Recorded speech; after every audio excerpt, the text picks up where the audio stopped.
ഈ AI camera കൊണ്ട് എന്തെങ്കിലും പ്രയോജനമുണ്ടോ? പല നാട്ടുകാരും അതിനെ വിളിക്കുന്നത് കുടുംബം കലക്കി എന്നാണ്. ഇവിടെ പല ഡിവോഴ്സ് കേസുകളുടെയും കാരണക്കാരനായിട്ട് ഈ സാധനം മാറിയിട്ടുണ്ടെന്നാണ് പറയുന്നത്. ഇവിടെ അറിയില്ലേ, ഒരു തുണിക്കടയിൽ ജോലി ചെയ്യുന്ന, ഇവിടെ ഒരു ടെക്സ്റ്റൈൽസിൽ ജോലി ചെയ്യുന്ന ഒരു യുവാവ് കഴിഞ്ഞ വർഷം ഏപ്രിൽ 15-ാം തീയതി കൂടെ ജോലി ചെയ്യുന്ന യുവതിയുമായി ഹെൽമെറ്റ് ഇല്ലാതെ സ്കൂട്ടറിൽ സഞ്ചരിച്ചു. അപ്പോൾ ഈ രജിസ്റ്റേർഡ് ഓണർ എന്ന് പറയുന്നത്, രജിസ്ട്രേഷൻ എന്ന് പറയുന്നത് ഭാര്യയുടെ പേരിലായിരുന്നു വാഹനം. ശരി. ഈ AI ക്യാമറ ഈ ഫോട്ടോ എടുത്ത് ഭാര്യയ്ക്ക് അയച്ചു കൊടുത്തു. അപ്പോൾ ഭാര്യ ഇത് ചോദിച്ചു. ഭാര്യ ചോദിച്ചപ്പോൾ ഇദ്ദേഹം പറഞ്ഞു, എന്നെ വഴിയിൽ കണ്ട ഒരാൾ കൈ കാണിച്ച് എൻ്റെ വാഹനത്തിൽ കയറിയതാണെന്ന് പറഞ്ഞു. അതെ. പിന്നീട് ഇവർ തമ്മിൽ തർക്കമായി. ഈ സ്ത്രീ തിരുവനന്തപുരത്തെ ഒരു സ്റ്റേഷനിൽ കൊണ്ടുവന്ന് പരാതി കൊടുത്തു. പരാതിയിൽ പറഞ്ഞിരിക്കുന്നത് എന്നെയും 3 വയസ്സുള്ള കുഞ്ഞിനെയും മർദ്ദിച്ചു. അപ്പം മർദ്ദിച്ചതിന്റെ കാരണം പോലീസ് അന്വേഷിച്ചപ്പോൾ ഇതാണ് സംഗതി, AI ക്യാമറയാണ് മർദ്ദനത്തിന്റെ കാരണം. അപ്പം ആ ഒരു സംഭവത്തിന് ശേഷം ഈ അടുത്തിടയ്ക്ക് ഞാൻ നമ്മുടെ കുടുംബ കോടതിയിൽ ഒരു അഭിഭാഷകനോട് സംസാരിച്ചപ്പോൾ നിരവധി ഇത്തരത്തിലുള്ള കേസുകൾ വരുന്നുണ്ട്. കോടതിയിൽ ഡിവോഴ്സിന് പറ്റി എത്തിച്ചു കൊടുക്കുന്നുണ്ട് ഈ സാധനം എന്നാണ് അദ്ദേഹം എന്നോട് സംസാരിച്ചത്. അപ്പോൾ ഇത് 232 കോടിക്കാണ് നമ്മുടെ ഈ സംസ്ഥാനത്ത് ഒട്ടാകെ ഇത് സ്ഥാപിച്ചത്. ഇതിപ്പോൾ ഭൂരിഭാഗവും പ്രവർത്തിക്കുന്നില്ല. ആ സംശയമുണ്ടെങ്കിൽ പരിശോധിച്ചാൽ മതി. ഇവിടുത്തെ ഈ തിരുവനന്തപുരം സിറ്റിയോ അല്ലെങ്കിൽ കൊച്ചിയിലോ ഒക്കെ പരിശോധിച്ചാൽ ഭൂരിഭാഗം എണ്ണവും ഇതിപ്പോൾ പ്രവർത്തിക്കാതിരിക്കുകയാണ്. ഇത് ചെല്ലാൻ അയക്കുന്നില്ല. വലിയ കോലാഹലം ഉണ്ടാക്കിയാണ്. വലിയ കോലാഹലം. അതെ. ഇത് കെൽട്രോണിന് ധനകാര്യ വകുപ്പിന്റെ ഉത്തരവിനെ വിരുദ്ധമായി വ്യവസായ വകുപ്പ് ഇതെടുത്ത് ആ ഉത്തരവിലെ വിഷയങ്ങൾ മാറ്റിവെച്ചുകൊണ്ട് നടപടിക്രമങ്ങൾ പാലിക്കാതെ ഇതെടുത്ത് കെൽട്രോണിന് കൊടുത്തു. കെൽട്രോൺ ഇതിന്റെ ഉപകരാർ എടുത്ത് SRTIക്ക് കൊടുത്തു. SRTIയിൽ നിന്ന് പിന്നെ ഉപകരാറ് പ്രസാദിയോ ഗ്രൂപ്പിൽ ചെന്നു. അങ്ങനെയാണ് ഇത് മുഖ്യമന്ത്രിയുടെ മകനെതിരെ വരെ ആരോപണം വന്നത്. ഈ പ്രസാദിയോ എന്ന് പറയുന്നത് മുഖ്യമന്ത്രിയുടെ മകനുമായി ബന്ധപ്പെട്ട കമ്പനിയാണ് എന്ന ആരോപണം രൂക്ഷമായി വരികയും അത് VD സതീശനും ചെന്നിത്തലയും മാറി മാറി മത്സരിച്ച് ഇതിന്റെ അഴിമതി കഥകൾ പുറത്തുവിടുകയും നിയമസഭയിൽ വലിയ പ്രശ്നം ഇതുണ്ടാക്കുകയും ഒക്കെ ചെയ്തതാണ്. അപ്പൊ ഇത് കൊണ്ട് എന്ത് നേട്ടം എന്നതാണ് ജോണേട്ടന്റെ ചോദ്യം. ഇത് 2023 മുതൽ 2023 ഇത് സ്ഥാപിക്കുന്ന ജൂണിൽ 2023 ജൂൺ മുതൽ 2024 ജൂൺ വരെയുള്ള അപകടത്തിന്റെ കണക്കാണ്.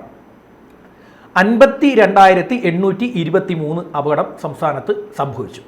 അതായത് AI ക്യാമറ സ്ഥാപിച്ച ശേഷമുള്ള ഒരു വർഷം, ഈ 2023 ജൂൺ മുതൽ 2024 ജൂൺ. അതേസമയം അതിന് തൊട്ടു മുമ്പുള്ള വർഷം 2022 ജൂൺ മുതൽ 2023 ജൂൺ വരെ 46,130 അപകടമേ സംഭവിച്ചിട്ടുള്ളൂ. അത് ശരി അല്ല, ശരിയാണോ? അതെ, കണക്കാണ്. ഞാൻ പറഞ്ഞ കണക്കാണ്. പലപ്പോഴും പോലീസിൽ നിന്നുള്ള ഔദ്യോഗിക കണക്കാണ് പുറത്തു വന്നിരിക്കുന്നത്. മോട്ടോർ വാഹന വകുപ്പിൽ നിന്നുള്ള ഔദ്യോഗിക കണക്കാണ് വന്നിരിക്കുന്നത്. അപ്പോൾ അതായത് 6,693 അപകടം ഇവിടെ കൂടി. അധികം 6,693 അപകടം. ഇത് പ്രവർത്തിക്കുന്നില്ല എന്നുള്ളത് ശരിയാണ്. ഇത് പ്രവർത്തിക്കുന്നില്ല.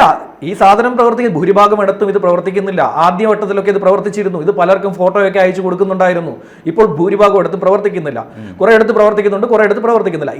എന്തിനാണ് 232 കോടി പിന്നെ ചെലവാക്കിയത്? പക്ഷേ അതിനകത്ത് വേറെ കാര്യം, ഈ ബൈക്കിലൊക്കെ പോകുന്ന ആളുകൾ ഹെൽമെറ്റ് സീറ്റ് ബെൽറ്റ് ക്യാമറ ഉള്ള ഭാഗം വരുമ്പോൾ ഹെൽമെറ്റ് എടുത്ത് വെക്കുക. അത് കഴിയുമ്പോൾ ഇത് ഊരി മാറ്റിയിട്ട് അല്ല, ഇതിപ്പോ എവിടെയൊക്കെ ഇരിപ്പുണ്ടെന്ന് നാട്ടുകാർക്ക് അറിയാം, എല്ലാവർക്കും അറിയാം. അപ്പൊ അതെത്തുന്നതിന് തൊട്ട് മുമ്പ് ഇതെടുത്ത് വെക്കുക, പോവുക. പിന്നെ ഇപ്പൊ പലർക്കും ഈ സിറ്റിയിൽ പല ചെറുപ്പക്കാർ ഹെൽമെറ്റ് ഇല്ലാതെ തുടർച്ചയായിട്ട് സഞ്ചരിച്ച് വാഹനം ഓടിക്കുന്നത് ഇപ്പൊ ഞാൻ സ്ഥിരമായിട്ട് കാണാറ്. കാരണം എന്ന് വെച്ച് കഴിഞ്ഞാൽ ഇത് പിഴ വരുന്നില്ലെന്ന് അവർക്ക് മനസ്സിലായി. അവർക്ക് ഇത് പാഴ് വസ്തുവാണ് എന്ന് ഈ യുവാക്കൾക്ക് മനസ്സിലായതോടുകൂടിയാണ്. കാർ യാത്രക്കാർ പക്ഷേ കൃത്യമായിട്ട് കാർ യാത്രക്കാർ അതല്ലെങ്കിലും കാറില്ലെങ്കിലും കാറിന് ഇത് സൗണ്ട് ഉണ്ടാക്കിക്കൊണ്ടേയിരിക്കും. അത് നമ്മളെ ശല്യം ചെയ്യും വണ്ടി. ചില വണ്ടികളാണെങ്കിൽ വണ്ടി പോയില്ല, അങ്ങനെയുള്ള വണ്ടികളുണ്ട്. അപ്പോ 6,691 അപകടം കൂടി. പരിക്കേറ്റവർ എണ്ണവും കൂടി. 6,741 പേർക്കാണ് കൂടുതൽ പരിക്കേറ്റിരിക്കുന്നത്. എണ്ണത്തിൽ 6,741 പേർക്ക് കൂടുതൽ പരിക്കേറ്റു. പക്ഷേ ഇവർക്ക് ന്യായീകരിക്കാൻ പറ്റും. എന്തെന്ന് വെച്ച് കഴിഞ്ഞാൽ 103 മരണം കുറഞ്ഞു, മരണസംഖ്യ കുറഞ്ഞു. അത് വെച്ച് ഇവർക്ക് ന്യായീകരിക്കാൻ പറ്റും. അതായത് ഈ ക്യാമറ വന്നതോടുകൂടി എല്ലാവരും ഹെൽമറ്റും സീറ്റ് ബെൽറ്റും ഒക്കെ ധരിച്ചപ്പോൾ 103 മരണം ഇവിടെ കുറയ്ക്കാൻ സാധിച്ചു എന്ന ഒരു കാര്യം പറയാൻ പറ്റും. പക്ഷേ അപകടങ്ങൾ അപകടങ്ങളുടെ എണ്ണം കൂടി. അതിൽ മറ്റൊരു കാര്യം കൂടി പറയാം. ഈ റോഡിന്റെ കണക്കനുസരിച്ചല്ല വാഹനങ്ങൾ ഇറങ്ങിക്കൊണ്ടിരിക്കുന്നത്. ഡെയിലി വാഹനങ്ങൾ ഇറങ്ങിക്കൊണ്ടിരിക്കുകയാണ്. ലക്ഷക്കണക്കിന് വാഹനങ്ങളാണ് പുറത്തിറങ്ങിക്കൊണ്ടിരിക്കുന്നത്. അപ്പോൾ വാഹനങ്ങളുടെ എണ്ണം കൂടുമ്പോൾ റോഡിൽ സ്ഥലമില്ലാതാകുമ്പോൾ അപകടങ്ങൾ വർദ്ധിക്കുന്നു എന്ന് ഇവർക്ക് ന്യായീകരിക്കാൻ പറ്റും. പക്ഷേ ഇതിന്റെ ഏറ്റവും പ്രധാനപ്പെട്ട ഒരു വശം ഈ ക്യാമറ പ്രവർത്തിക്കുന്നില്ല. ഈ ക്യാമറ പ്രവർത്തിക്കാതെ എന്തിനാണ് 250? അറിയാത്ത ആളുകളെ കൂടെ നമ്മൾ അറിയിക്കുകയാണ്. അറിയാത്ത ആൾക്കാർ അറിയുന്നതിന്റെ അല്ല, അത് ശരിയാക്കണമെന്നേ. പിന്നെ എന്തിനാ? നമ്മുടെ പണമല്ലേ പോയത്, നമ്മുടെ കാശാണ് പോയത്, നികുതി അടയ്ക്കുന്ന പൈസയല്ലേ എടുത്തുകൊണ്ട് പോയത്.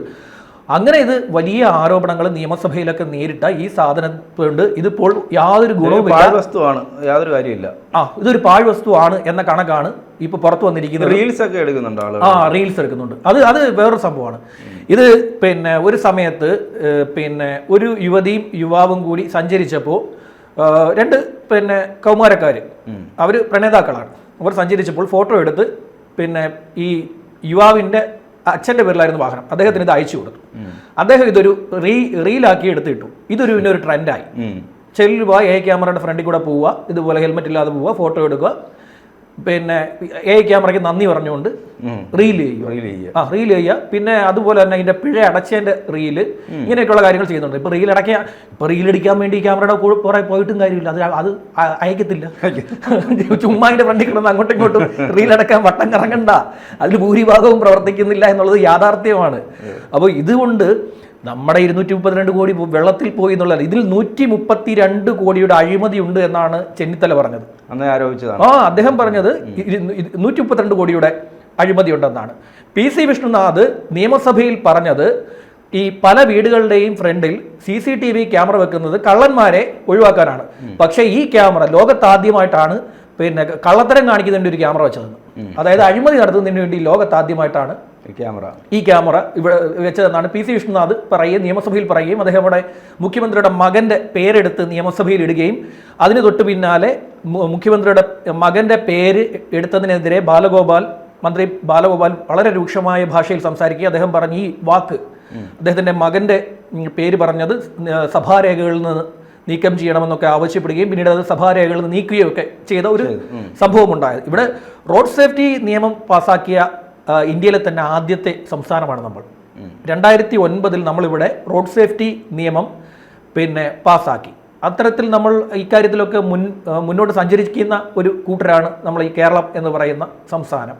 പക്ഷെ നമ്മൾ കൊണ്ടുവരുന്ന ചില കാര്യങ്ങൾ പിന്നീട് ഇത് നടപ്പാകുന്നു എന്നുള്ളതാണ് അതിനൊരു ഫോളോ അപ്പ് ഇല്ല. നമ്മളിങ്ങനെ ആവേശത്തോടെ കുറെ സാധനം കൊണ്ടുവരും. അതെ, ആവേശത്തോടെ കുറെ സാധനം കൊണ്ടുവെക്കും. പിന്നെ അത് കഴിയുമ്പോഴത്തേക്ക് നമ്മൾ ഇതെല്ലാം മറന്നു. ഈ പഞ്ചിങ് മെഷീൻ പോലാണ്. എനിക്ക് പല കാക്കകളും അതിനകത്ത് കൂട്ടിയെന്ന് തോന്നുന്നു. അതെ, അത് ആദ്യമൊക്കെ ഈ സാധനം പ്രവർത്തിക്കുന്നുണ്ടെന്ന് മനസ്സിലായപ്പോഴത്തേക്കാണ് ആളുകൾ ഭയപ്പെട്ടത്. ഇപ്പോൾ ഇത് പ്രവർത്തിക്കുന്നില്ലെന്ന് ഭൂരിഭാഗം പേർക്ക് മനസ്സിലായി. ഇപ്പോൾ ആളുകളൊന്നും മൈൻഡ് ചെയ്യുന്നില്ല.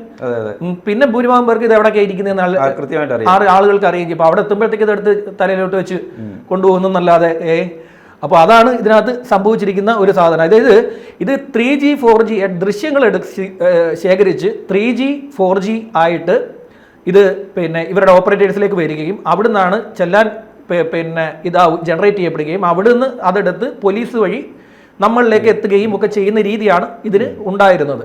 അപ്പോൾ നമ്മൾ എന്ത് ചെയ്താലും നമ്മളത് ഫോളോ ചെയ്യത്തില്ല. അതാണ് നമ്മുടെ ഒരു പ്രത്യേകത. എല്ലാം നമ്മൾ കൊണ്ടുവരും.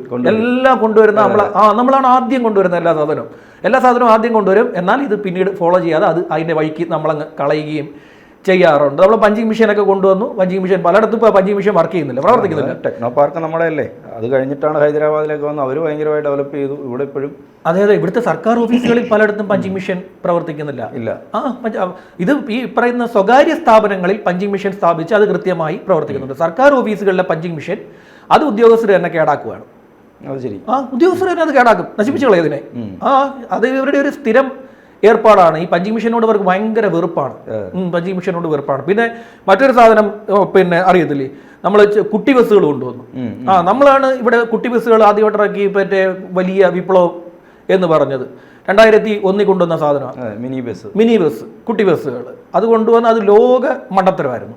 അത് പാഴായി, അതിനെ അവസാനം പൊളിച്ചു വിട്ടു. ഇപ്പൊ വീണ്ടും മേടിക്കുന്നുണ്ട്. വീണ്ടും ബസ് വാങ്ങിക്കൂട്ടാനുള്ള പ്ലാൻ ഇട്ടുകൊണ്ട് ഇരിക്കുകയാണ്. പുതിയ പരിപാടികളുമായിട്ട് അഭ്യാസങ്ങളുമായി ഇറങ്ങിയിരിക്കുകയാണ്. പക്ഷെ നമ്മളെ എന്തായാലും ഈ പറയുന്ന റോഡ് അപകടങ്ങൾ കൂടുമ്പോൾ AI ക്യാമറ നന്നാക്കേണ്ടതിന്റെ ആവശ്യകത ബോധ്യപ്പെടണം. 232 കോടി കൊണ്ടുവന്ന് ഈ പറയുന്ന കാക്കയ്ക്ക് ഇരിക്കാനുള്ള ആ രീതിയിൽ കണക്കാക്കാൻ പാടില്ല. അത് പറഞ്ഞ് നമുക്ക് അവസാനം. ഓക്കെ.